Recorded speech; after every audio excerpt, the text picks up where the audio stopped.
The trade that the Jets kept denying, which everyone knew was a joke, has now been culminated. We told you all along it had to be culminated before the draft because Revis had to get to Tampa and had to be examined before the trade could ever happen. And everyone in the world knew they were negotiating with Tampa. I mean, except the Jets would never admit it. And so now Revis is gone. The Jets are the first team in many years, I think 13, to have 2 picks as high as 13 in the draft. So now we'll see what they do with them. One of the questions I have is who's making the picks. And we have a lot of other things to get to, including what was a very, very good basketball weekend for the locals. I was at the Knick game. It was fun. You know, it was a very different feel because that's the first time since the Ewing days that you were in the Garden with actually an idea that you were going to win a playoff game. You know, we've been there a couple of times, but those were cameos, again, where bad teams, and already the series are over before you ever got anything going. By the time the games were in New York, you're just trying to win a game. This was different. This had a different feel, and obviously a very different feel because the Knicks won this game with their old guys in defense, and that made it a lot of fun.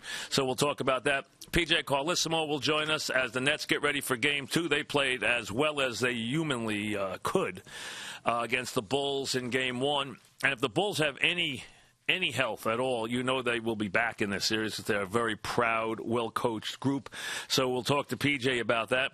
We should have a special guest in a couple of minutes. I can't tell you exactly what time, but I'm expecting one, so we will wait for that. And obviously, we begin the show with the headline. Just moments ago, they held a press conference in Tampa where they were obviously extremely jubilant to have the best defensive player. And that's what he is, folks. That's what he's been.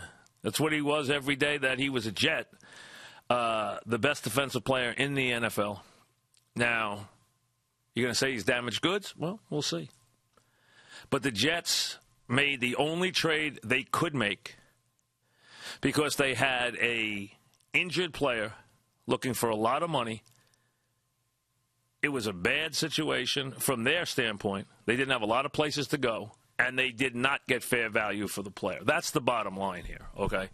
Say what you want about what you think this means, and what it means is 2013 is just a absolute stepping stone to 2014.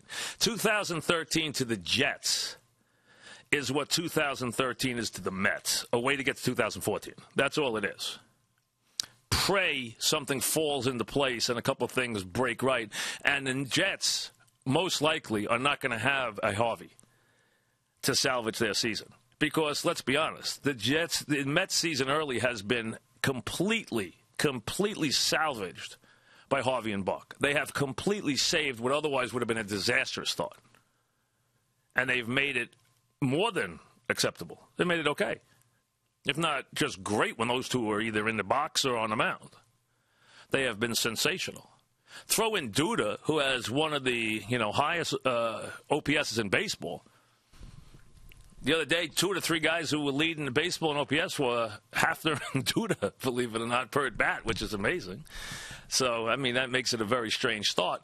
But the bottom line is the Jets were not in position to get full value for the player. They had no intention, none. This isn't an Idsick move, folks. This is not a, we know it's not a Rex Ryan move. This isn't an Idsick move. This is a Woody Johnson move.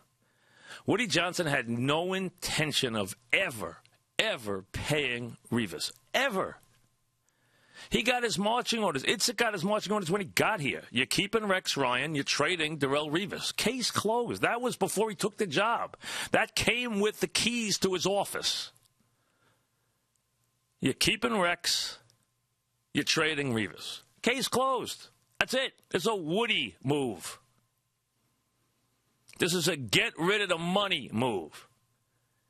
The Jets got less for a Hall of Fame corner, the best defensive player in the NFL, and the player who is higher above the second best player at his position than any player who stands in the NFL right now.